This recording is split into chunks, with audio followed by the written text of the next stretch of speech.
It started with a quote from Swami Vivekananda, and that immediately apples and stars, but also in the pentad of sheaths, the koshas that envelop and encircle the Chaitanyam that we have. Now, one of the factors that the chair tigress, may I say, highlighted was the Hatha Yoga part of it. So I shall refrain myself from the generalities that have been spoken so far, and wonderfully so too, to a principle that Dattatreya Prabhu enunciates in his great Yoga Shastra. And he says, Kriya Yuktasya Siddhi Syat Kriyasya Katham Bhavet.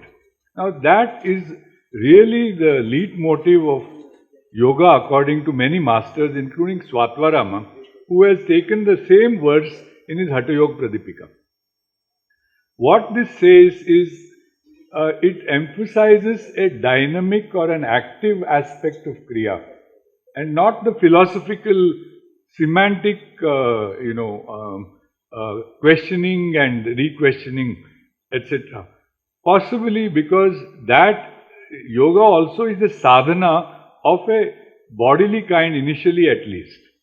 So there you need Kriya. So he emphasizes that like dressing like a Swami, you will not get the results that are promised, or you merely read the scriptures. This is very well known. Now, in this context, I asked Yogacharya B.K. Sayengar about this particular aspect. So he says that, his view was very electrifying. He said that all action, when it is done with focus and concentration, he says it is actually you are in living samadhi, he said. But he also said yoga is not instant coffee. You have to do something. You have to follow certain rules.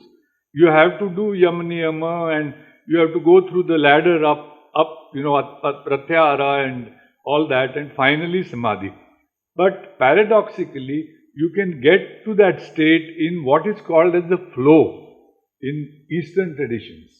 When you become one with the action, when your chattering monkey mind probably goes to sleep and you're doing what is required, what is to be done now. And this is something that was emphasized by him, saying that, you don't worry too much, don't over intellectualize these things. But then, do I trust the Guru? Now, are there contraindications in certain actions? Like certain kriyas are not to be done by certain people. Now, this is very important in a tradition such as ours, where certain esoteric truths are not always revealed on the street side. And there is also the aspect of to who shall they be revealed? By who shall they be done? What is your station? What is your capacity? Madhyama, Adhama, Uttama. There are categories like that. So, all these are aspects that need not be spelt upon to a beautiful audience as this. I want to go to the second verse that I have cited in my paper, and that is Madhu Pashyati Mudatma Prapatam Naiva Pashyanti. So you see the honeycomb, but you don't see the cliff or the waterfall as you go towards that goal, which is very attractive. So this is like the call for Azan, Modi stopping, no? When the master comes, the chela has to stop. Not at all, not at all. It's my privilege. Yes. So this Madhu Pashyati Mudatma is actually a verse about karma or karya that is sanctioned by dharma, versus action or inaction which is not sanctioned by ethics or tradition. This is what we could classify roughly as akarya for the purpose of our discussion today. Now, so it is with the Mudatma that the Lord talks about in the Bhagavad Gita. You know, when he says, Prakriti Kriyamanani Gunai Karmani Sarvasha, Ahankara Vimudatma Karta Hamiti Manyate. So, this Ahankari bhav of saying that I am doing, has been very beautifully knocked out by the Lord, where Arjuna is actually this object who is being told that you are not doing anything, you are doing it under the influence of the Guna Pravrittis, with a context, with a background, with the love in your heart, with Abhimanyu on this side and Lakshmana on the other side and Duryodhana here and Drukodara here, you know. So, that is all well understood. But it is what is to be highlighted is the material consciousness and the sense of false ego that we are warned about. How do we get to that state? I think Advaita Vedanta probably gives you the answer. Because by the Mahavakya tells you that you are Brahman. And then there is that story of the master climbing a tree when an elephant comes. And he says that, but you are supposed to be Brahman. He said, that was your illusion, you know, also. So we have these tricky pitfalls in our tradition, not to derail us, but really, as the governor said, to connect us. And the other, as I said in my remarks, is also you. And what is that you? Because it is the universal us who is present in everything. Not a blade of grass is devoid of it. Not a grain of dust. But does that mean I lose my sense of respect for the great Swamiji sitting here? Yesterday somebody saw my pictures on Yoga Day, myself and my master together juxtaposed 40-50 years ago. I was doing Pashini Mudra. They said, who is the Chela, who is the master? My instant response was, I am not equal to even the dust on his feet. Now is that Indic failing? No. It is that sense of humility and surrender that prepares the bhumi for the rise of what Patanjali says of the Mahagyana. So you have to go through that process, not because of self-abnegation or self-hatred or wrong mithya darshana. This is where the marriage of Vishoka and Jyotishmati takes place. This is the working title I had given. What is Vishoka or Jyotishmati? Vishoka is absence of shoka that Patanjali talks about. How do you cultivate it? Now if it doesn't work, then visualization of inner light, Jyotishmati Vidya. Even if that doesn't work on your dukkha and dharmanasya, then looking at exemplars who have conquered Vitaraga Bhayam as our models. And then from them, even if you don't get that, there is this most magical verse in the Yoga Sutras.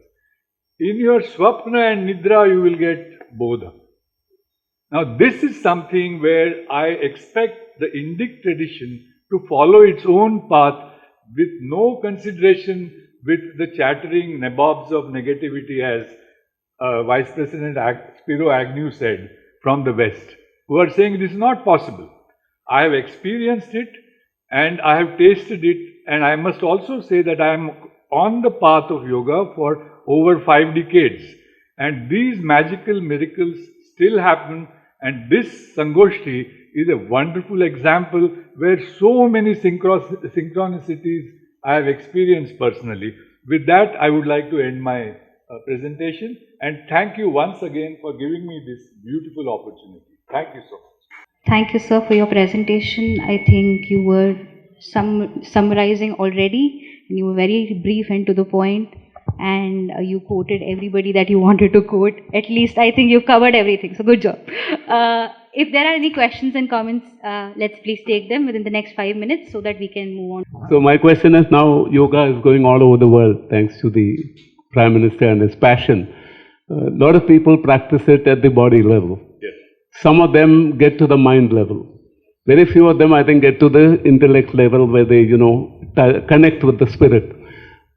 Do you see that as a natural evolution, that the whole world has to go through this process true, I mean, he's the instrument for making it popular, but do you see it as something that the whole planet has to really start connecting, making yoga more Karya than Akarya?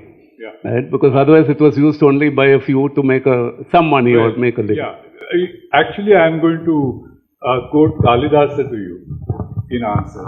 And that is not my insight, it is my mother's insight. When I posed this question to her as a struggling neophyte, it is Sharira Madhyam Khalu Dharma Sadhana. So if you are not going to start from the body, unless you are a AI chat bot, you have to begin with the body. And all the kleshas and the doshas and the sheaths and all that. So I think the yoga tradition recognizes the limitations, but it does not stop you from. So they say that, you do the Chitta Shuddhi, you do the Kaya Shuddhi, Yama, Niyama, Asana, Pranayama, Dhyana, Dharana, Pratyahara, and Samadhi. As I said, you might short circuit it if you are so lucky. But you cannot run away from the body, is my humble submission. Please. Now in Tamil, we have got a statement, Shevar Nada Sitran Edalam Julvanga. That is, substratum should be there, then only you can have a building. Yes. So naturally, Sharira Madhyam Khalu Dharma Sadhanam is the basic thing. And this is what a beautiful reiteration. Patanjali refers to the ground which needs to be prepared first. When he talks about abhyasa, and long term it has to be done. The popular body-mind divide that we see in the West, where the body is just extended, inert, non-thinking entity, and the mind is non-extended but thinking entity. So this divide is not present in Indian philosophy. Absolutely. We have a conscious body, consciousness at the lower level. Thank you. Absolutely. There is this beautiful book by an American neurologist called A Man Who Mistook His Wife for a Hat. Oliver Sacks. Strange things can happen when you get deficits or excesses or strokes or other things in the brain. Including you can lose connection with your own image. You cannot recognize yourself. So that doesn't mean that the sense of self that arises from the neural matrix is unreal in that sense. And the Cartesian divide is physiologically negated by the corpus callosum that joins the two halves of the emotion and the reason divide that we talk so glibly about. It's not possible to do that physically and physiologically is my suggestion. Thank you.